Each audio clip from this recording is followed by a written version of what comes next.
Hi everyone, welcome back to Cooking with You. Today I'm making rice noodles and soup and pan-fried tofu. This is a meal that I frequently make, especially now that the weather is getting colder. Let's start off with the tofu. This dish can either be a side dish, a snack, or even a main course depending on how much you make and what you pair with it.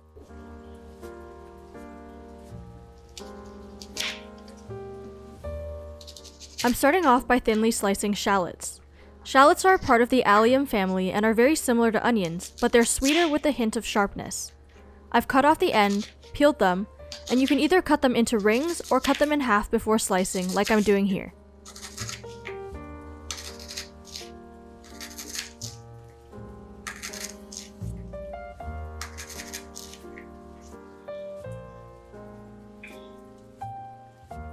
After taking my tofu out of the package and draining the water, I'm cutting it into thick slices. Even though I'm using firm tofu, it's still quite delicate, so you don't want your slice to be too thin. I like to keep mine about 2 centimeters wide in order to get a good ratio of crust to tofu.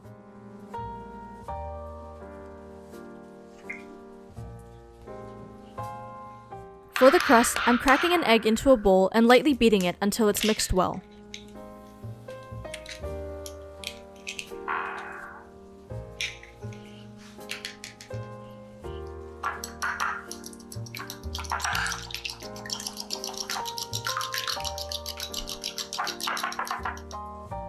The next step is super important for getting your crust to stick to the tofu. I like to pat my tofu dry with a paper towel since it produces moisture when left out. After drying it, I'm dipping my tofu in the egg, making sure to coat all sides.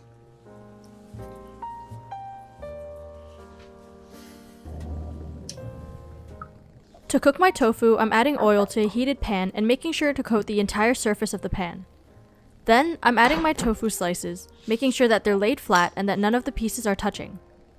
For safety reasons, I would recommend using a fork, spatula, or turner to lower the tofu into the pan.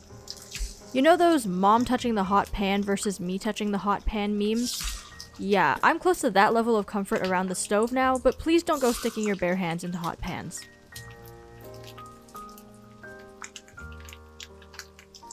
Another quick tip I have is that if you have tofu left over, you can save it as long as it's uncooked and unseasoned. Put it in a bowl, submerge it in cold water, cover with plastic wrap, and you can store it in the fridge for 1 to 2 days.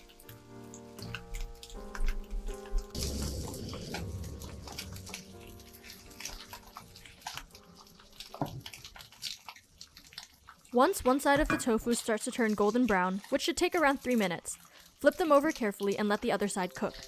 I'm also using a pair of chopsticks in addition to my turner to make the job easier.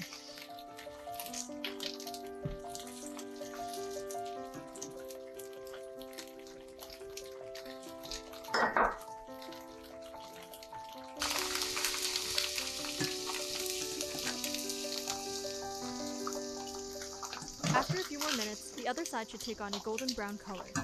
Now you can remove the tofu from the heat and set it aside.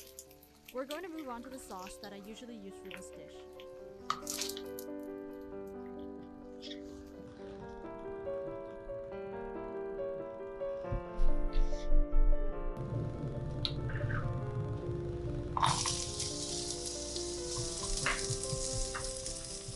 The sauce is super simple. I'm reusing the same pan that I cooked my tofu in, and you can add more oil if you need to. I'm dropping in my shallots, then making sure to spread those evenly across the surface of the pan.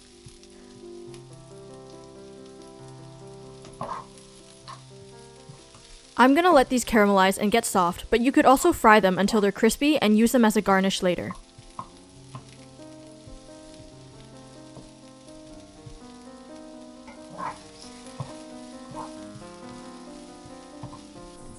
Once my shallots start to get golden brown, I'm adding in my flavoring. I call this mix my basic sauce because it's so versatile and easily adjustable. I'm using 1 teaspoon of cornstarch, 1 teaspoon of soy sauce, a 1/4 teaspoon of sugar, half a teaspoon of sesame oil, and 3 tablespoons of water. Even though the eggs give the tofu more flavor, I usually don't like to season my tofu beforehand, so most of the flavor comes from this sauce. Give everything a good stir, let it bubble, then it's ready to be plated. I'm adding some chopped scallions as a garnish, but feel free to add anything else, such as fried shallot rings or some chili peppers. Now let's move on to the soup and noodles. If you're following this episode to make a full meal, marinating the chicken is the absolute first thing you should do, even before the tofu.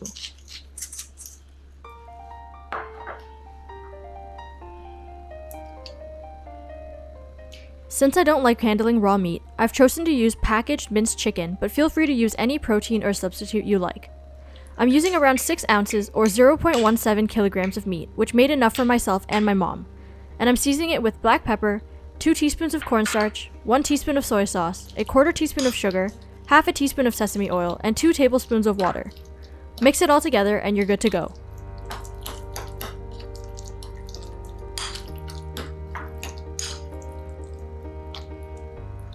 For the soup base, there are tons of options, but I prefer to use chicken broth mix and I always have some in the fridge. It's convenient, adjustable, and lasts longer. As for the noodles, there are also tons of options. You can use udon noodles, rice vermicelli, or a chewier variety like Shanghai-style noodles. But today, I'll be using these super thin rice stick vermicelli. So here are the final ingredients. I'm also using bok choy, canned corn, shallots, scallions, chili peppers, and a bit of satay or sriracha sauce for the soup.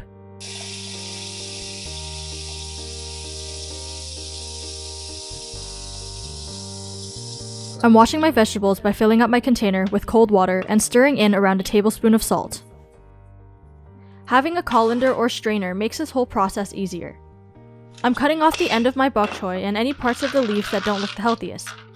Then, I'm separating the individual stalks and placing them into the water. Use your hands to loosen any dirt and let them sit for a few minutes.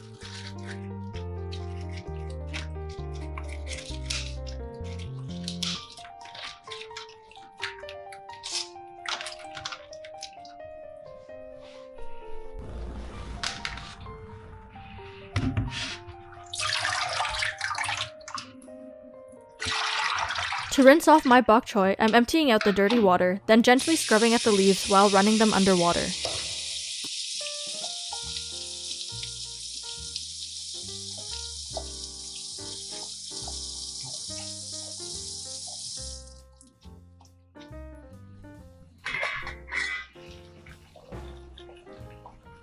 To cook the bok choy, I'm putting the leaves into a large pot of boiling water, then letting it boil for 2 to 3 minutes. Make sure all the leaves cook evenly.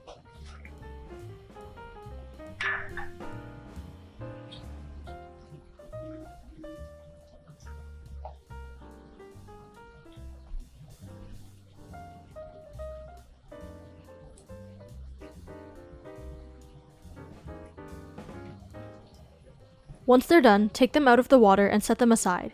We can now move on to cooking the noodles.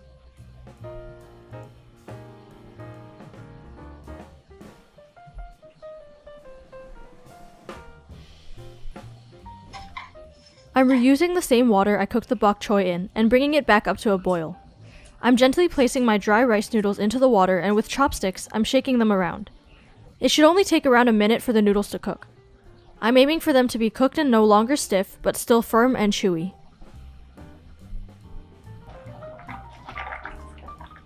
Once they start to look like this, you can give your noodles a final shake in the water and remove it from the heat. Off camera, I also drained the water from the pot and placed my cooked and drained noodles into the bowl I'm serving the dish with.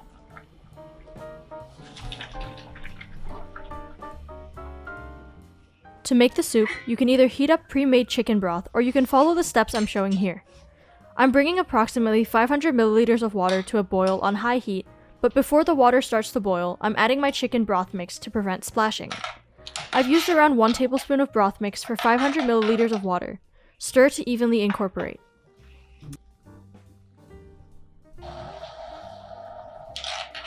Once the soup comes to a boil, we can set it aside and start on the sauté chicken.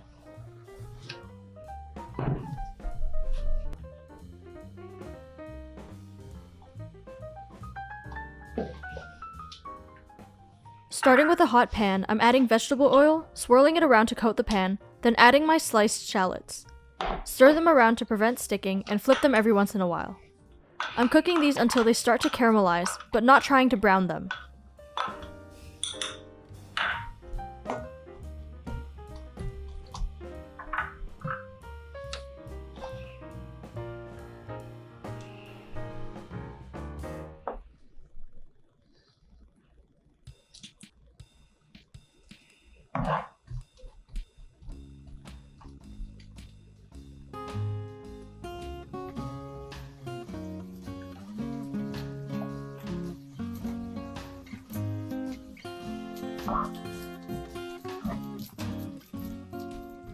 When my shallots start to look softer and more translucent, I'm making a space in the middle of my pan to cook the chicken.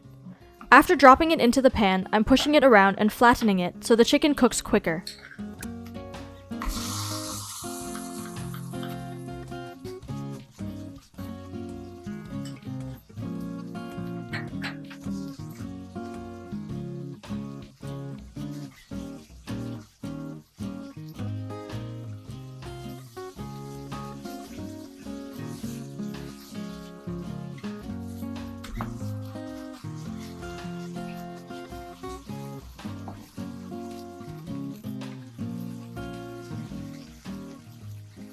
Once one side starts to brown, flip it over and let the other side cook.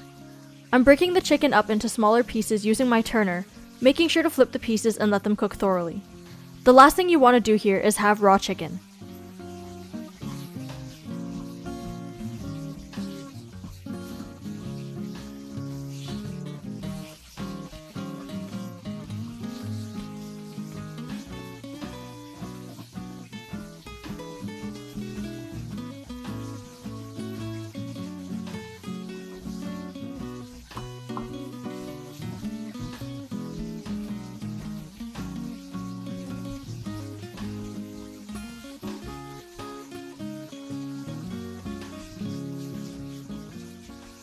Once the chicken is around 80% cooked, we can start adding some sauce. I'm adding around 1 tablespoon of satay or sacha sauce to my chicken. It's better to start small and add more according to your taste, as this sauce can get quite salty. I'm mixing that in evenly, making sure to continue flipping the chicken.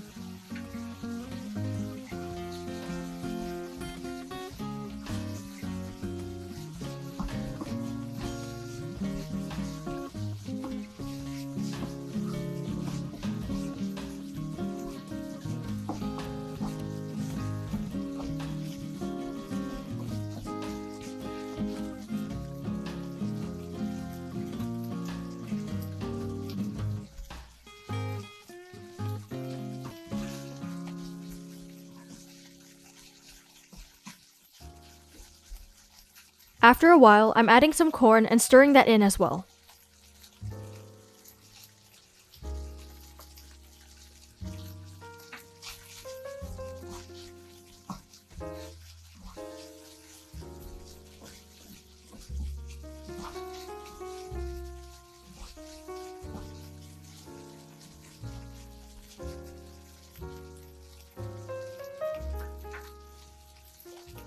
The next step is optional, but I'm adding some of the basic sauce into my chicken so it meshes with the soup base better. If you like your protein a bit more dry and crispy, feel free to skip this step. Once again, this sauce is 1 teaspoon cornstarch, 1 teaspoon soy sauce, a 1/4 teaspoon sugar, half a teaspoon of sesame oil, and 3 tablespoons of water. Add that in, mix well, and you're ready to plate.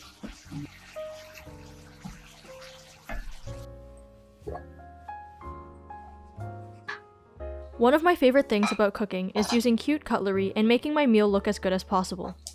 It really helps me feel proud of what I've made, even if it's a super simple dinner.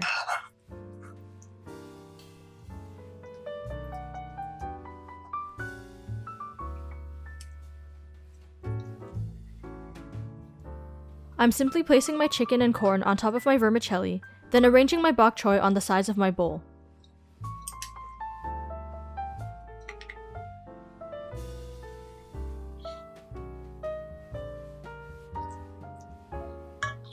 Pour some soup over everything, add some garnish, and we're done!